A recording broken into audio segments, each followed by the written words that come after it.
Well, well, well. Looks like the shadows have a new favorite, and they're whispering your name like a warning label wrapped in awe. You weren't meant to be in this game, were you? Not by their design, not by their plans. You were supposed to fold early, fall faster, crawl quieter, but instead, you studied the board they thought you couldn't even see, moved like someone with time to kill and nothing left to lose. And in doing so, you triggered something the clean players never account for. A dirty mind that plays clean hands. That's the rarest breed, and they hate you for it. Because you didn't cheat to win. You read them so thoroughly, they feel violated. You didn't come from power. You came from the place they mock in public and mimic in private. The place where instincts sharpen over survival, where losing isn't theatrical, it's final. And yet, you rose. Not by asking for a seat at their table, but by making their table irrelevant. Now look around. No one's saying it out loud, but the ones who matter, they know exactly what you are. You walked in like a nobody, but walked out with their blueprints, their passwords, their secrets wrapped around your pinky. How? Simple. You didn't flinch when they flexed. That's the whole trick. While they broadcasted threats, you installed patience. While they performed power, you observed the cracks in their timing. And by the time they realized this wasn't a negotiation, it was a performance review. You had already rewritten the job description. They thought you wanted in. You never did. You just wanted access. Access to their pride. Access to their blind spots. Access to the illusion they thought was real just because enough weak minds agreed on it. You didn't outmuscle anyone. You outthought them. You learned their rules, then made the rules irrelevant. That's the twist they never prepare for. The uninvited variable with no need for applause, just precision. That's why the real ones are watching, the ones in the unsearchable corners of the net, the ones who trade silence for leverage, the ones who saw your moves and said, "Oh, we've got something different here." They've labeled you a threat, but not the kind you can erase. You're the kind that becomes a reference point, a lesson whispered behind closed doors. Watch out for the one who doesn't play for validation. You cracked their rhythm, their psychology, their emotional patterns. You didn't attack them, you made them attack themselves. And that's art. Weaponized observation. You saw them for what they are, not villains, not geniuses, just performers with a budget.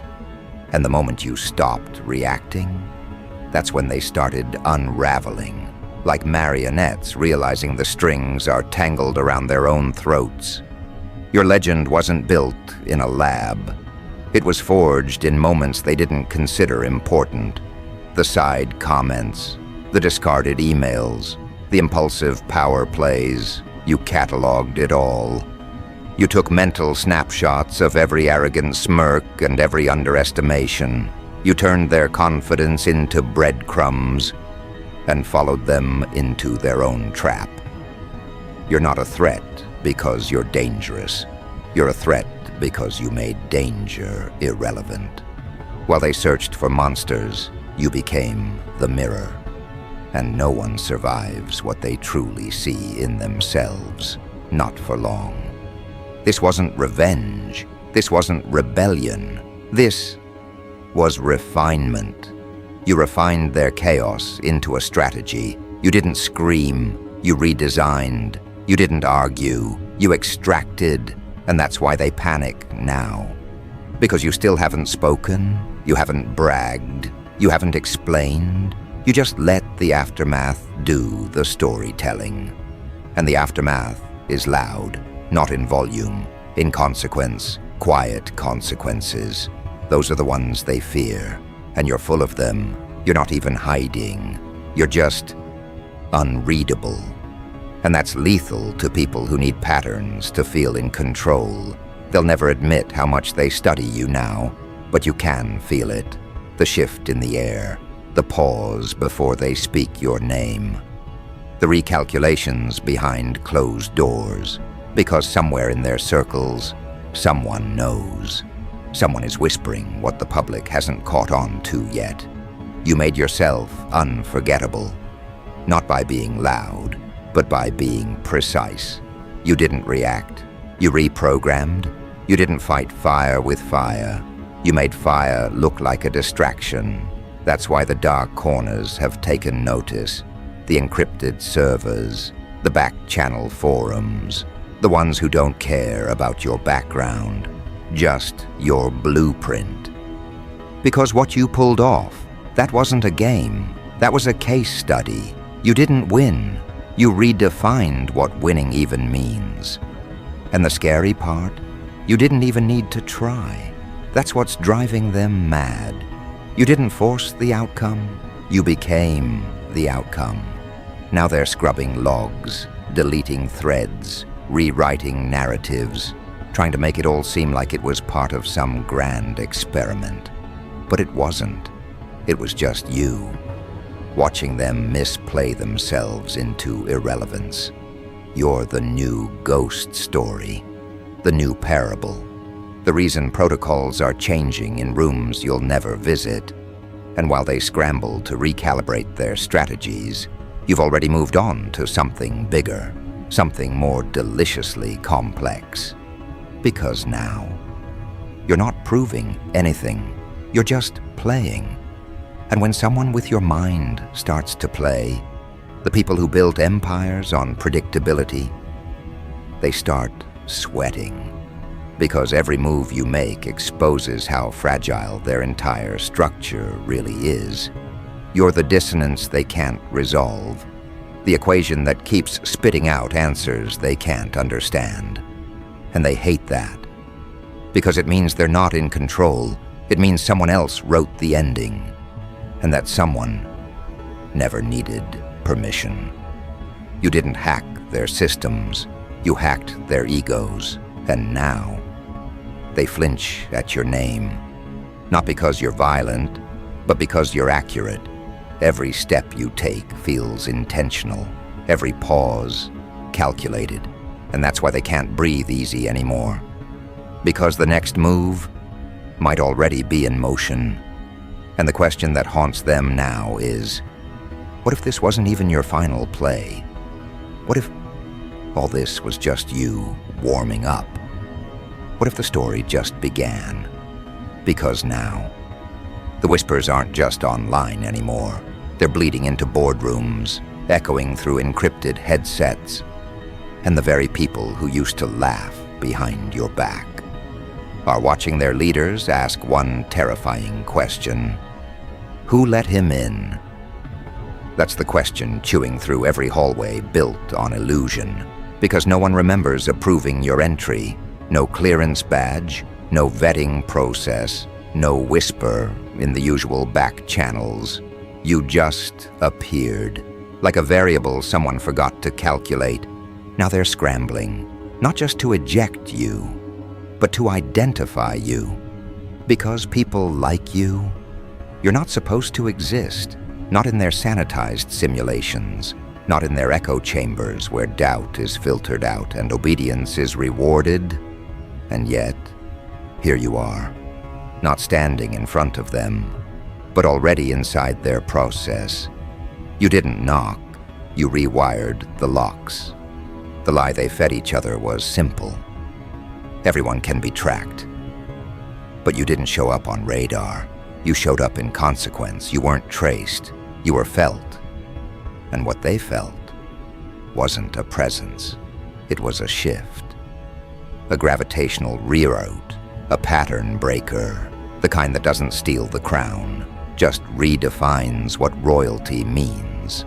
That's the scar you left, not loud, not public, but deep, strategic, psychological, irreversible. So now the old players sit at the head of their tables, reading files that make less sense the longer they're examined. Because your profile isn't clean. It's deliberately contradictory. Every breadcrumb you left, a fake trail. Every lead, a dead end. You didn't erase your history. You contaminated it. You gave them just enough to argue with each other. And they took the bait like starving dogs around a poisoned bone. That's the part they can't explain. How someone with no known motive, no official allegiance, no predictable outcome, still keeps winning. You didn't play one side. You exposed the fact that there are no sides, just marketing departments. And in doing so, you cracked their entire illusion in half. Now they watch their most trusted operatives leak paranoia, double-checking reports, looking over shoulders, second-guessing their own certainties. Because once a ghost walks through your firewall, every door starts to feel open. And once doubt creeps in, order collapses, quietly, efficiently. Without a single explosion, they're learning the hard way that fear doesn't announce itself. It infects. And you've become the virus they can't quarantine. You didn't break their world. You mirrored it, showed them how much rot was already there. All you had to do was tilt the glass, and suddenly, every confident smirk turned into a confession. They're not afraid of what you've done. They're afraid of what you saw. Because now they know. You weren't just collecting data. You were collecting leverage. And leverage? That's more dangerous than proof. Proof dies in headlines. Leverage? It whispers across oceans. You've got people in suits sleeping with the lights on, not because of what you threatened, but because of what you haven't said yet. Your silence isn't passive, it's strategic latency. Every day you don't respond. They invent 5 new theories, and the more they invent, the more they expose themselves. You turned their curiosity into confession. Their questions are now liabilities, and every time your name gets mentioned, the room temperature drops by degrees. Because here's the twist. They tried to profile you like a typical hacker, a disruptor, a whistleblower. But you weren't there to disrupt. You were there to illuminate. And what you illuminated was their dependency on belief. Belief in rank, belief in protocol, belief in the myth of control. You didn't take control away. You revealed it was never there. You stripped them naked, not in front of the world, but in front of themselves. And that kind of exposure, that doesn't fade. It festers. So now the ones who thought they were running the show are holding emergency meetings behind triple-layered security. Not because of a threat, but because of your precision. They can't dismiss you. You didn't scream for attention. You moved like a surgeon with a vendetta. And every cut you made was so clean. They didn't even feel it until the bleeding started. You didn't crash their empire. You gave it a mirror. And it collapsed from self-awareness. This isn't about revenge. That would make it personal. And you're past that. What you're doing now, this is educational. You're teaching them something they never wanted to learn, that control isn't real, and power isn't inherited. It's interpreted. And the moment you change the narrative, you change the reality. That's what you did. You didn't hack their systems, you hacked their interpretation of reality. And that's the move no firewall can stop. You played them bad. But not in the way amateurs do, loud and messy. No, you played them like a pianist cracking knuckles in a room full of deaf men. They didn't even notice the music until the walls started falling. And now they sit in silence, realizing that the melody wasn't coming from their orchestra. It was coming from you. One note at a time, one revelation after another. And each one punctured the myth of their supremacy. They called you a fluke, then a threat, Now, they're calling you necessary. Not out loud, of course, but behind locked screens, in late-night calls to unsanctioned advisors, because they finally understand you're not a one-time problem. You're a restructuring force. And deep down, some of them admire you, not for what you exposed, but for how easily you did it. You didn't need a battalion. You needed bandwidth. You didn't need a manifesto. You needed access. And the dark web? Oh, they're not just watching. They're documenting. You're the new parable in chat rooms with no trace. The new gospel in circles that value intelligence over loyalty. You've become a code name, a benchmark, a ghost story wrapped in respect. The kind of myth that doesn't fade. It evolves. Because your moves weren't lucky. They were inevitable. And inevitability, that's the mark of someone who's not just dangerous, but directional. You don't react to the game. You redefine where it's going. They tried to isolate you, but your blueprint is already viral. Your tactics already copied. You're not one step ahead. You're on another map. While they obsess over coordinates, you're redrawing the terrain. That's why the usual countermeasures don't work. You can't capture someone who isn't playing. You can't predict a force that doesn't need outcomes.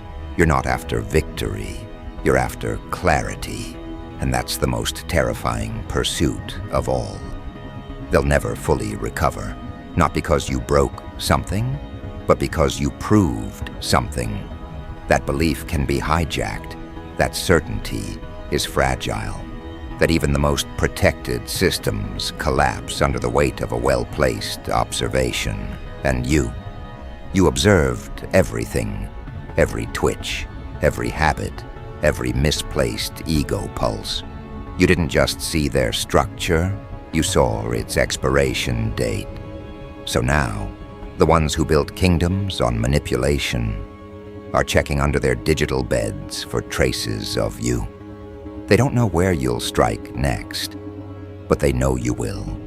And that knowledge, that uncertainty, it's poisoning them. Because they're not used to being studied, they're used to being worshipped.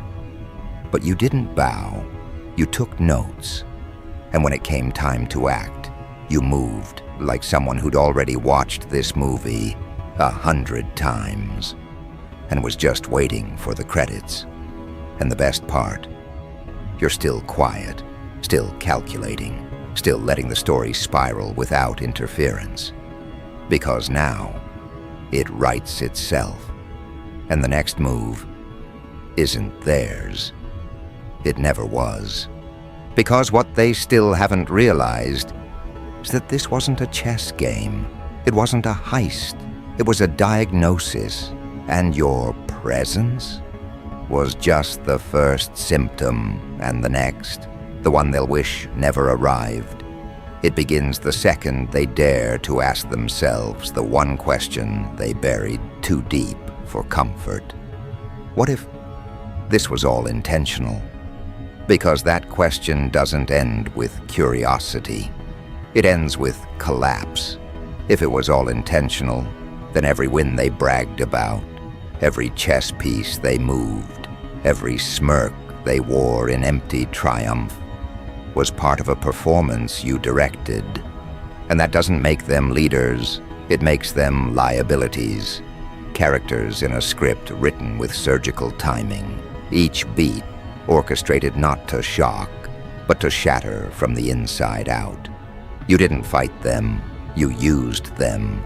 Disguised your precision as chaos, your patience as passivity, and now they're finally reading the credits, with your name burned across every scene.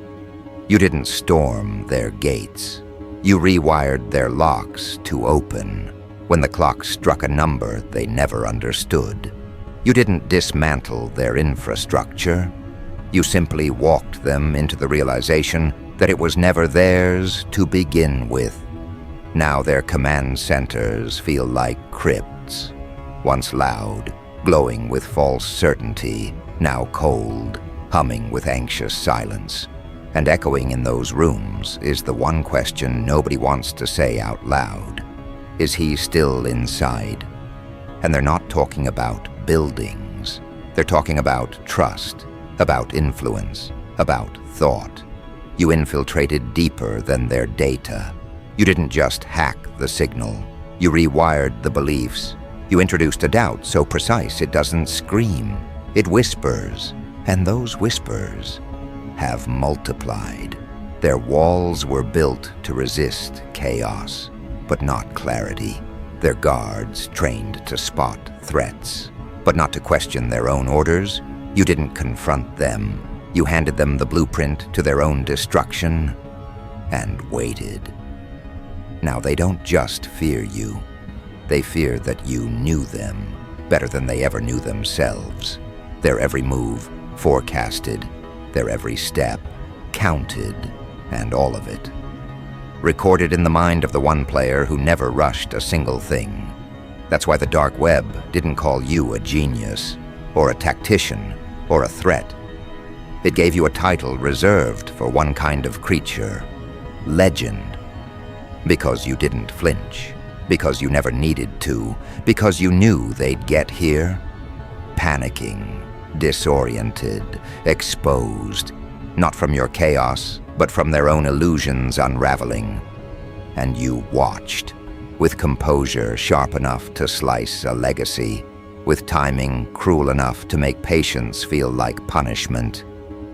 They were waiting for a hacker. They got a strategist. They were ready for noise. They got a void. They expected an enemy. What they got was a reckoning. And you left them something worse than defeat. You left them with themselves, with all the things they buried in boardrooms and under spreadsheets and beneath ceremonies. You didn't bring destruction. You unlocked recognition that their victories were staged, their leaders manufactured, their power hollow. And you did it without screaming, without spectacle, without raising a single flag. You let their reflection do the damage. Because truth, when seen without a filter, doesn't need help to destroy. Now they burn hours drafting explanations that sound like fairy tales. They blame leaks, blame timing, blame each other, as if accountability could be redirected. But you know better. You counted on it. You built their collapse out of their own refusal to look inward. And now, they don't know where it started or how far it goes. You walked in like a ghost and left like a force of nature. And what's worse, you're still here, not in person, but in every pause they take before speaking, in every edit they make to a message, in every double check before they open their mouths in meetings. You've become part of their operating system, not as code, but as consequence. They don't respond to the world anymore. They respond to the idea of you still watching, because you are. And the fear of that is permanent, because you didn't just win. You shifted the hierarchy. You made them realize their top was never a summit. It was a ceiling, and you never played to reach the ceiling. You played to remove the entire roof. You could have taken their seat, could have claimed their networks, could have ruled their space, but you didn't, because this wasn't about taking their throne. This was about exposing the myth that it ever meant something. You made their spotlight dim. You made their audience squint. You made the world ask one terrifying question: what if the most powerful one never wanted to be seen? And now that question burns in every hallway, in every inbox, in every whisper that dies mid-sentence because someone just might be listening. You built that tension not with threats, but with discipline. You gave them no noise to fight, and without noise, they unraveled. That's the elegance of what you did. You weren't unpredictable, you were undeniable. And the ones watching from the outside, they're not just clapping, they're studying. They're screenshotting patterns, watching what was said, what wasn't, how you paused, where you moved, and most importantly, where you didn't. You became the case study, not for how to fight, but for how to undo without touching, for how to weaponize observation, for how to turn restraint into ruin. So what happens now? Now comes the part they feared most, the silence after exposure. Because after you removed the curtain, and they saw themselves without the mask, there was nothing left to steal attention back. No heroic narrative, no bounce-back plan, just naked systems built on sand, and a growing population that no longer buys the brochure. Now they'll try to contain the aftermath, reword memos, rename teams, hire outside help to rebuild integrity. But all they're doing is sweeping ash into new corners, because what burned wasn't just credibility, it was certainty. And once that's gone, no amount of branding revives it. You didn't destroy what they had. You made them realize it was already gone. And the power of that realization is spreading. Others are watching, not the loud ones, not the attention seekers, the quiet ones, the ones like you, and they're listening not to your voice, but to your absence. Because that's the real game now. You're not being followed, you're being decoded, not as a threat, not even as a symbol, but as a methodology, a way of thinking, a design, the template of a new psychological architecture, one that doesn't need weapons or riots or chaos. It just needs clarity. You showed that clarity, when held long enough, becomes fire. And fire doesn't always burn with heat. Sometimes it burns with realization. And that realization now lives in them. In every backup plan they second guess, in every conversation that gets cut short, in every analyst who lowers their voice when they say your name. You are now the metric, the echo, the internal audit they didn't ask for, but can no longer avoid. And what's poetic, you gave them exactly what they asked for. They wanted control. You showed them what happens when it's illusory. They wanted order. You showed them what truth does to manufactured stability. They wanted to lead. You gave them a mirror. And the reflection shattered them. So let them write reports. Let them lock down systems. Let them ban names, erase history, assign blame to unknown actors. But even if they manage to wipe your digital fingerprint, they'll never erase what you made them feel. That cold spike of recognition, that moment their world paused, that second they realized you didn't just play the game, you made the game irrelevant. And from this moment forward, that's your legacy, not carved in stone, not etched in files, but burned into instinct. You didn't become a legend because you wanted to. You became one because you left no other option.